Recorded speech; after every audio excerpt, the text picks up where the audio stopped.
నైరుతి రుతుపవనాలు అనేటివి తెలుగు రాష్ట్రాల మీదుగా విస్తారంగా విస్తరించి ఉన్నాయి. నైరుతి రుతుపవనాల యొక్క ప్రభావంతో వర్షాలు అనేటివి రాగల 24 గంటల్లో మరియు రాగల 5 రోజుల పాటు ఏ విధంగా ఉంటాయనేది మనము ఈ వీడియోలో అయితే తెలుసుకుందాము. ఆంధ్రప్రదేశ్ మరియు తెలంగాణకు సంబంధించిన వెదర్ రిపోర్ట్స్ కొరకు మన ఛానల్ని సబ్స్క్రైబ్ చేసుకోండి. ఇక లేట్ చేయకుండా డైరెక్ట్గా టాపిక్లో కనుక వచ్చినట్లయితే ఆగ్నేయ బంగాళాఖాతం నుంచి మనకు నైరుతి బంగాళాఖాతం వరకైతే ఉపరితల ఆవర్తన ద్రోణి యొక్క కదలికలను అయితే మనము ఇక్కడ గమనించవచ్చు. ఈ ఉపరితల ఆవర్తనం యొక్క ప్రభావంతోనే నైరుతి ఋతుపవనాలు అనేటివి చాలా మెల్లగా అయితే మన యొక్క ఏపీ తెలంగాణ రాష్ట్ర వ్యాప్తంగా విస్తరించి ఉన్నాయి. ఈ నైరుతి ఋతుపవనాలు అనేటివి తమిళనాడు మీదుగా కూడా కొనసాగుతూ ఉన్నాయి. అలానే మన యొక్క తెలుగు రాష్ట్రాల మీదుగా కూడా కొనసాగుతూ ఉన్నాయి. అయితే ఇక్కడ మనకు నైరుతి ఋతుపవనాల యొక్క ప్రభావంతో వర్షాలు అనేటివి అక్కడక్కడ మాత్రమే కొన్ని చోట్ల భారీ వర్షాలు అనేటివి నమోదు కాగా కొన్ని చోట్ల మాత్రము మోస్తారు వర్షాలకు అవకాశం అయితే ఇస్తున్నట్లు తెలుస్తుంది అనమాట. అయితే మనకు భారత వాతావరణ కేంద్రం అందించినటువంటి రిపోర్ట్ ప్రకారము ఈ నెల 17వ తేదీ నుంచి మీకు 20వ తేదీ వరకు ఉన్నటువంటి వాతావరణ పరిస్థితుల గురించి వివరంగా నేను మీకు ఈ లైవ్లో అయితే క్లియర్గా విత్ వెదర్ మోడల్స్తో సహా అయితే ఎక్స్ప్లెనేషన్ అనేది అందిస్తాను. వీడియోని తప్పకుండా లైక్ చేయండి ఫ్రెండ్స్. ఇక టాపిక్లో కనుక వచ్చినట్లయితే ప్రస్తుతానికి మనకు 17వ తేదీన ఉన్నటువంటి వాతావరణ పరిస్థితుల గురించి ఒకసారి నేను ఇక్కడ వెదర్ మోడల్ అనేది షేర్ చేస్తాను చూడండి. ఆ వెదర్ మోడల్లో క్లియర్గా అయితే ఉంటుందన్నమాట. ఇక్కడ మీరు చూసుకున్నట్లయితే 17వ తేదీన వాతావరణం ఒకసారి చూసుకున్నట్లయితే ఉత్తరాంధ్ర వైపుగా మరియు తూర్పు తెలంగాణ మీదుగా వర్షాలకు అవకాశం అయితే ఉన్నది. అదేవిధంగా మనం చూసుకున్నట్లయితే తిరుపతి మరియు చిత్తూరు పరిసర ప్రాంతాల్లో అక్కడక్కడ కొన్ని చోట్ల మాత్రమే సాయంత్రం రాత్రి సమయంలో వర్షానికి అవకాశం అయితే ఉన్నట్లు తెలుస్తోంది. ఇక మిగిలిన రాయలసీమ ప్రాంతాల్లో కానివ్వండి, మనకు నిన్న మొన్నటి వరకు హైదరాబాద్లో భారీగా వర్షాలు అనేటివి పడుతూ ఉన్నాయి.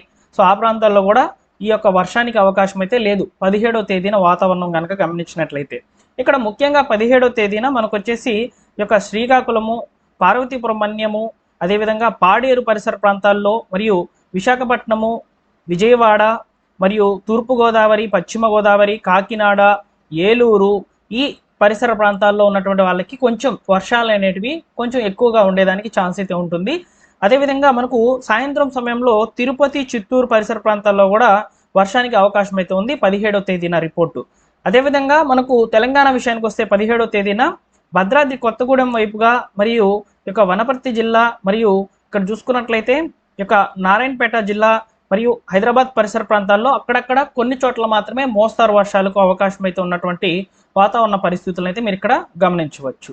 ఇక 18వ తేదీన వాతావరణం కనుక చూసుకున్నట్లయితే 18వ తేదీన నైరుతి ఋతుపవనాలు అనేటివి మన యొక్క ఏపీ రాష్ట్ర వ్యాప్తంగా కూడా ఇంకా విస్తరిస్తాయన్నమాట. విస్తరణతో మనకు వర్షాలు అనేటివి ఎక్కువగా పెరగనున్నాయి.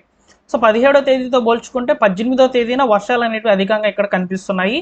మనం చూసుకున్నట్లయితే ముఖ్యంగా మధ్యస్థ ఆంధ్రప్రదేశ్ జిల్లాల మీదుగా మరియు దక్షిణ కోస్తా జిల్లాల మీదుగా రాయలసీమలోని యొక్క దక్షిణ భాగాలకు మరియు తెలంగాణలోని తూర్పు భాగాలకు వర్షాలు అనేటివి ఇక్కడ చూపిస్తున్నాయన్నమాట. ఇక్కడ జిల్లాల వైజ్గా చూసుకున్నట్లయితే ముఖ్యంగా మనకు వచ్చేసి ఇక్కడ గమనించినట్లయితే గుంటూరు, ఎన్టీఆర్, బాపట్ల మరియు అమరావతి పరిసర ప్రాంతాల్లో మరియు ఏలూరు జిల్లా పరిసర ప్రాంతాల్లో, అదేవిధంగా దక్షిణ కోస్తా విషయానికి వస్తే మనకు నెల్లూరు, అదేవిధంగా రాయలసీమ ప్రాంతాలకు వస్తే తిరుపతి, చిత్తూరు, అదేవిధంగా ఈ మార్కాపురం జిల్లా కొత్తగా ఏర్పడినటువంటి జిల్లా ఈ యొక్క బాపట్ల జిల్లాలో కూడా వర్షాలకు మనకు 18వ తేదీన అవకాశం అయితే ఉంది. అంటే 18వ తేదీన కూడా విస్తారంగా కోస్తా తీర ప్రాంతాల్లో వర్షాలకు అవకాశం అయితే ఇస్తున్నటువంటి వాతావరణ పరిస్థితులు చూడవచ్చు. ఇక తూర్పు తెలంగాణ మీదుగా ఉన్నటువంటి ప్రాంతాల్లో 18వ తేదీన ముఖ్యంగా భద్రాద్రి కొత్తగూడెం, ఖమ్మం పరిసర ప్రాంతాల్లో వర్షానికి అవకాశం అనేది ఎక్కువగా కనిపిస్తుంది. ఇది వచ్చేసి మనకు వచ్చేసి ముఖ్యంగా 18వ తేదీ ఉన్నటువంటి వాతావరణ పరిస్థితులు. ఇక 19వ తేదీన చూసుకున్నట్లయితే 19వ తేదీన వచ్చేసి మనకు ముఖ్యంగా ఈ యొక్క గుంటూరు మరియు మార్కాపురము మరియు బాపట్ల, నెల్లూరు, తిరుపతి, చిత్తూరు ఈ ప్రాంతాల్లో కొంచెం వర్షానికి అవకాశం అనేది ఎక్కువగా ఉంది.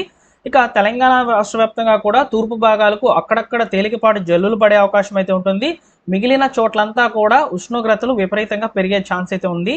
ముఖ్యంగా ఉత్తర తెలంగాణ వైపుగా, పశ్చిమ తెలంగాణ మీదుగా, దక్షిణ తెలంగాణ మీదుగా మరియు రాయలసీమ ప్రాంతాల్లో ఈ యొక్క ఉష్ణోగ్రతలు విపరీతంగా పెరిగేదానికి ఛాన్స్ అయితే ఉందన్నమాట.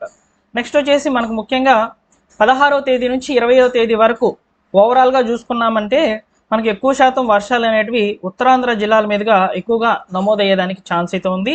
అలానే మధ్యస్థ ఆంధ్రప్రదేశ్ జిల్లాల మీదుగా, దక్షిణ కోస్తా జిల్లాల మీదుగా రాయలసీమలోని తూర్పు రాయలసీమ ప్రాంతాలకైతే వర్షాలు అధికంగా ఉన్నాయి. అలానే తెలంగాణలోని తూర్పు భాగాలకు కూడా వర్షాలు అనేటివి అధికంగా ఉండేదానికి ఛాన్స్ అయితే ఉంది. ఎందుకంటే మనకు ఉపరితల ఆవర్తన ద్రోణి అనేది కోస్తా తీర ప్రాంతానికి దగ్గరగా వస్తుందన్నమాట. దగ్గరగా రావడం చేత వర్షాలు అనేటివి మనకు ఉరుములు మెరుపులతో పాటు గంటకు 40 నుంచి 50 కిలోమీటర్ల వేగంతో అయితే ఈ యొక్క వర్షాలు నమోదయ్యేదానికి అవకాశం అయితే ఇస్తున్నటువంటి వాతావరణ పరిస్థితులు అయితే మనం ఇక్కడ చూస్తున్నాము. ఇక్కడ మీరు ఐఎండీ రిలీజ్ చేసినటువంటి శాటిలైట్ ఇమేజ్ కూడా మీరు ఇక్కడ గమనించవచ్చండి. మనకు చాలా క్లియర్గా అయితే ఉందన్నమాట.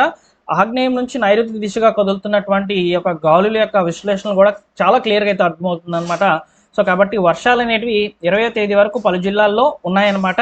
ముఖ్యంగా ఉత్తరాంధ్ర జిల్లాల వైపుగా మరియు దక్షిణాంధ్ర జిల్లాల వైపుగా రాయలసీమలోని తూర్పు భాగాలకు మాత్రమే వర్షాలకు అవకాశం అయితే ఇస్తున్నటువంటి వాతావరణ పరిస్థితులు చూడవచ్చు.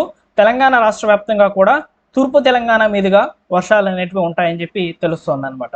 మనకు 20వ తేదీ పైన బంగాళాఖాతంలో అల్పపీడనం అనేది ఏర్పడబోతుంది. దానికి సంబంధించి ఇంకా కూడా క్లియర్గా ఇన్ఫర్మేషన్ అయితే రాలేదు. వస్తే నేను తప్పకుండా ఈ విధంగానే వెదర్ మోడల్స్ని ఎక్స్ప్లెయిన్ చేస్తాను.